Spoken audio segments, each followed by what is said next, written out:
Thank you. It's great to be here. And I really want to thank, I don't know where she went in the audience, Dr. Victoria Mann Sims for inviting me. There you are. It's such a pleasure to be here and such a pleasure to be here with all of these luminaries. So I'm going to switch gears. I'm also, it's always interesting to hear the other speakers. So I was in the back. So I'm going to give one or two points that are a bit contradictory, which I think is good from the previous speaker, and we can talk about, therefore, how do you pull these things together and think about what should families be doing. I do want to disclose that I am a consultant and have research support from Johnson & Johnson Company. I will be presenting some of the research that was funded by them, and I will not be speaking about any investigative or commercial or anything devices in my presentation. All right, so let me first talk a little bit about sleep, and then I'm going to talk about bedtime routines because it's one aspect of it. All right, so we just heard that 1/3 of Americans only get 5 hours or less of sleep, right? We should be getting about 1/3 to half of our lives are spent sleeping. For adults, it's 8 hours. We sort of say 7 to 9 hours, but it's really around 8 hours. If we put people in the lab, they all sleep 8.2 hours. There are individual differences, not really in how much sleep you need, but how well you tolerate not getting enough sleep. So quick poll of this audience. Who got 8 hours last night? Wow, that's pretty good. All right, so especially with, I heard a lot of people were getting messages in the middle of the night about the fires and all of that, so that's really impressive. If we think about young children, they spend half of their life sleeping, half. And we rarely, in primary care practice and things like that, ask about sleep. But it's really a window, sleep is a window into what's happening in a child's life. People often say to me, oh, you do pediatric sleep. You are the most narrowly focused researcher, clinician I've ever heard, right? But if you think about the opposite way, we are actually the broadest. We need to know about every single type of psychiatric disorder, medical disorder, anything like that, because we fit sleep within that window, right? So we see children with ADHD and autism spectrum disorders and brain tumors and sickle cell and every genetic syndrome. I'm at a children's hospital. We see, that saying about, look for horses, not zebras. All we get are zebras in our clinic. That's it, right? Everything that's unusual, we need to understand it and think about sleep in that way. And so it gives us, though, if we think about sleep and ask about sleep, if a child is not sleeping well, it's an indication often that there's something else going on. If they are in pain, they're not sleeping well. If they have some developmental delays, they're not sleeping well, right? If you think about anything, if you ask about sleep, you can then start to think about it. And when I think about why does a child have a sleep issue, I think about it in 3 buckets, right? So when we do an assessment, I'm in an interdisciplinary clinic, they see many specialists at the same time. So if I think about why does a child have a sleep problem, right? I think about medically related sleep issues. Sleep apnea, narcolepsy, sleepwalking, anything like that, okay, restless legs. I think about behaviorally based sleep issues, so maybe it's caffeine, screen time, not going to bed till 4 in the morning, right? All of those behavioral issues, which is what I do. And then I think about the rest of the 24-hour of things that affect sleep 24 hours a day, affect a child 24 hours a day. Anxiety, right? Household chaos, maternal depression, pain disorders. So when I think about it, I think about all those buckets. And what we want is we want children sleeping like that, but very often it's that, right? We really want that peaceful, cute, adorable picture, but this is what families face all the time. So it's a window into functioning. It also impacts every aspect of functioning of a child. So we think about this sleeping baby, this very adorable sleeping baby. We think about what does sleep impact, right? So a night of sleep impact like what today, right? How'd you sleep last night impacts how you are today. Cognitive functioning, even a 5-month-old needs to be learning, memory, decision-making, problem solving, right? Figuring out how to, when I'm 9 months old or 7 months old, how do I get that food that's on my little platter to my mouth, right? Do I pick it up with my pincher, right? They have to problem solve. They have to do that all the time. It affects social and emotional functioning. So we've looked at studies longitudinally and shown that children who do not sleep well have poorer attachment, are more likely to be depressed, have anxiety. Okay? It affects behavior, right? All of us know an overtired child. They are all over the place, right? They are non-compliant, they can't listen, they're talking constantly. Some of the kids just start talking. My daughter, when she was little, she'd be in the back seat just talking away a mile a minute, and my father would be like, God, she's really wide awake, and I'm like, no, she's not, wait a moment. And instantly, right, from yammering like crazy, she'd be asleep. Right? Because that's what happens is kids often can't regulate their behavior when they're tired. It affects health, no question about it. You'll be hearing a lot about obesity and eating today. We know that not getting proper sleep affects outcomes in terms of obesity, diabetes, cardiac function, everything like that. And then also families. We're a family-centered practice, Children's Hospital, and so we also know it affects things like parental depression, postpartum depression. We were having a conversation last night that we need to be looking at the dads or the co-parents just as much as the moms. It's affecting everyone in the family. All right, so sleep affects functioning. Okay?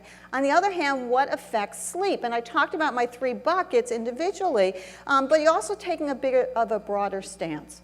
So individual factors, right? So why does this child sleep and that child does not? Anyone here have twins? Just a few, all right? Think about your twins, right? One may be a great sleeper and one is not. Same family, same everything. Okay? So there's individual factors, things like genes and temperament. Difficult babies are difficult sleepers. There's no question about it. But we have to think of it within the context of a family, right? So family factors, I'm just giving you a few of them. But we think about family stress. Low-income families struggling with things like not having resources. I work a great deal with the Beds for Kids program in Philadelphia, where we give, they give beds to children who do not have beds, right? So that's going to affect their sleep. Family beliefs about sleep and health. Is it important to have an early bedtime? Okay? Household chaos. It's one of the biggest indications for us in terms of sleep issues is chaos. Okay? And we'll talk about that within routines in a moment. And lastly, just the neighborhood and the broader sociocultural perspective. And again, I'm just going to give you a few things. Neighborhood safety. So many are families co-sleep with their child, their 10-year-old, their 15-year-old, their 16-year-old, they're co-sleeping, not because it was a family choice, but because they need their child to be near them to feel safe because there's gunshots in their neighborhood, right? Think about that, how much that affects your sleep. Light, noise, right? Having heat, having air conditioning, having a comfortable place, access to care, right? So many of our children do not have access to health care. So we think about sleep in that broader perspective. All right, so I've tried to give you a big perspective of what sleep is like and what it impacts, but I really want to focus today on bedtime routines, okay? Bedtime routine, because we're talking about circadian rhythms, we're talking about regulation today. A bedtime routine is part of that. So what's a bedtime routine? It's a predictable series of events that occur typically within about an hour before bedtime, before lights out, okay? So before the child falls asleep. All right, all of us have bedtime routines. It's not just child-focused, right? So I get changed, I brush my teeth, right? I set my alarm clock, I read.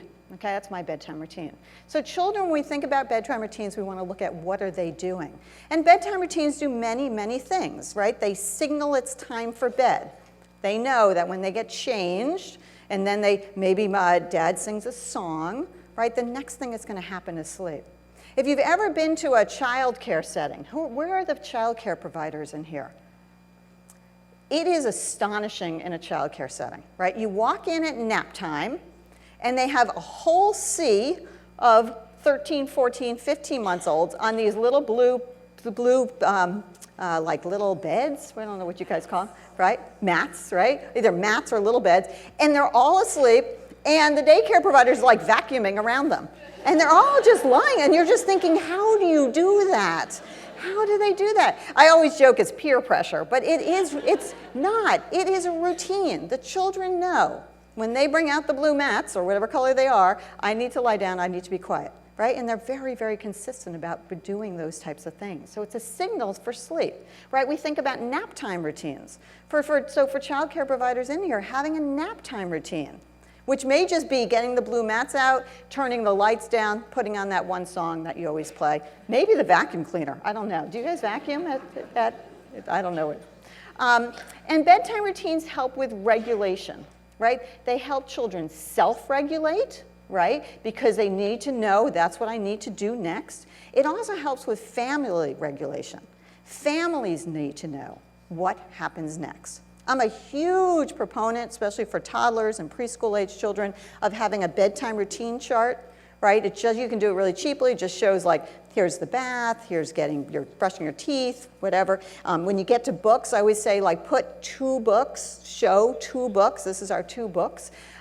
It helps the family regulate. I always tell a story about my husband, my wonderful husband who always did bedtime in our family. And it sometimes would take forever, and I always wondered why, right? It was very forever. And so one time, my husband was out of town, and I was doing bedtime, and my daughter, in her innocence, said to me, no, you don't understand. I get a special book and an extra special book and a bonus book. I'm like, are you kidding me? What are you doing? So what do? I made my husband a bedtime routine chart. Here's the 2 books, honey. Stick with the 2 books, okay? But it keeps everybody on track. All right, so how common are bedtime routines? So we've done studies of, we have data on over 50,000 infants and toddlers around the world, and we've just asked the question, do you have a consistent bedtime routine? And so this is broken up by those who have it 5 nights a week or more. All right, so in the UK, United Kingdom, 80% of families have a bedtime routine, 5 or more nights per week. US, it's about 2/3, same with Brazil and China. But in a place like the Middle East or India, less than half do. We also have asked, what do you do as part of your bedtime routine? So this is this very complicated looking slide.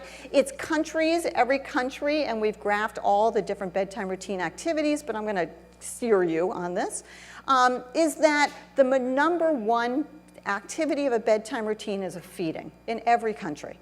Okay, so every country typically involves a feeding, which it sounds like, Dr. Pando, you would not agree with. So we'll talk about that. All right, so almost every country has a bedtime routine, but if we look at something like a bath, that's the red, it's all over the place, right? In the US, UK, most of our children have a bath. In a place like India, it is not culturally appropriate. They do not give baths at bedtime. Okay? So we need to think about, as we help families build bedtime routines, that we need to make it culturally specific for that family. And how can we help them do that? One of the things that we know from our research is that a bath actually helps sleep. So we're trying to work out what are other types of things that are similar to a bath that we can do with our families from India, Indonesia, places where it's not culturally appropriate. They're also age specific. So this is, again, every single activity that we possibly could think of to ask them about. We now ask 10 more different things as we learn about it. And this is just infants and toddlers. And as you'd expect, infants, a feeding. 80% of infants have a feeding as part of their bedtime routine. But in toddlers, we start to see things rise, right? Reading books. It's a wonderful, wonderful thing. Unfortunately, also the negatives rise. So about 32% report that they're watching television. This is several years ago. If we were to do this again, which we're constantly doing, and look at screen use, not just television, this thing is probably off the charts. Okay, that our toddlers are doing that. All right, the other thing that we've looked at, and we've looked at again in this very large global study, which was fascinating to me, is instead of looking at this yes-no, right? 5 or 9 more nights a week or less than that, we started to look at it as how many nights per week do you have a bedtime routine, and how does that align with sleep? And we found it's dose dependent, right? The more doses of a bedtime routine per week, children sleep better. So for each additional night, a child will sleep better. So this is some of our data. This is looking at how long they're awake in the middle of the night. Goes from they never have a bedtime routine, to every night they have a bedtime routine. And you can see that children who never have a bedtime routine are awake for more than an hour per night, compared to just about 20 minutes for children who have a bedtime routine. You get the same thing with sleep problems. Those who never have a bedtime routine, about 43% report a sleep problem of families report it, down to about half of that. There's a little blip there, which I think is interesting on that 1 to 2 nights, which I think probably is that inconsistency, like sometimes doing it may often be worse than never doing it. What this tells me is we need to think about helping our families. So instead of giving this messages of all or nothing, right? You need to have a bedtime routine every night. And the family's like, I can't do that. On certain night I'm at school, and another night where, well, I might have to pick them up from grandma's house, right? If we think about just helping families and say to them, can you add a bedtime routine one more night per week? And once they do that, can you do one more night per week? Okay? And each night they add is going to make a difference. Right? So if we can just ask our families to add a bedtime routine one more night per week. They're also efficacious. So we've taken a whole group of children who all had reported sleep problems. Half of them we randomly assigned to just do whatever you normally do, and the other half we said, can you do a bedtime routine? We made no other changes. It was a bedtime routine that included a bath, a massage, but not a taught massage, just we want you to take 2 or 3 minutes and we want you to massage your child in any way that feels comfortable, and then a quiet activity with lights out within 30 minutes of the end of the bath. On the left side is the control group. Baseline, first week, second week, okay? No change. This was like a fairy dust study, right? But if we look at duration of night wakings, what we see is those who we institute a bedtime routine, it reduced dramatically. We see the same thing for longest sleep period. She finally slept for 7 hours straight. That's what parents want. Okay, a bedtime routine. Think about it. This is what happens at bedtime, and it's affecting middle of the night. Okay? Same thing reporting a sleep problem. Control group never moves. Over 3 weeks, we see a dramatic drop. Again, so child or family has a sleep problem, institute a bedtime routine. It also, this is the exact same study, then we started to look at day by day. And this is every measure of sleep, it's like this cool, pretty looking, funky graph. But what's important is that sleep improved within 2 to 4 days. Very quickly. Something very simple that everyone can do. All right, so I want to move on and talk about sort of our model of a bedtime routine. So a few years ago, I was at a conference, the International Congress of Infant Studies. I was there with Kathy Hirsch-Pasek, and it was the first time, this sounds crazy, it was the first time I had been to a conference in about 10 or 15 years where I was not speaking whatsoever, was not giving a poster. It allowed me to sit back and think. Okay? And there's all these incredible developmental psychologists there talking about language and talking about everything leading to child development. And as I listened, I realized that is all built into a bedtime routine. Right? So think about a bedtime routine.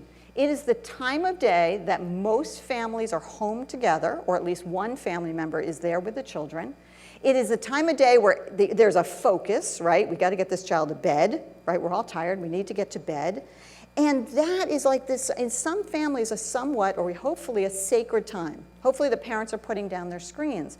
And so we realize that it's this perfect package, 20 to 30 minutes every night where we can build in just about everything. And so we built, of course, we're academics, we build these crazy models and make all these arrows and make it super impressive looking. Isn't that wow you? Like, wow, right?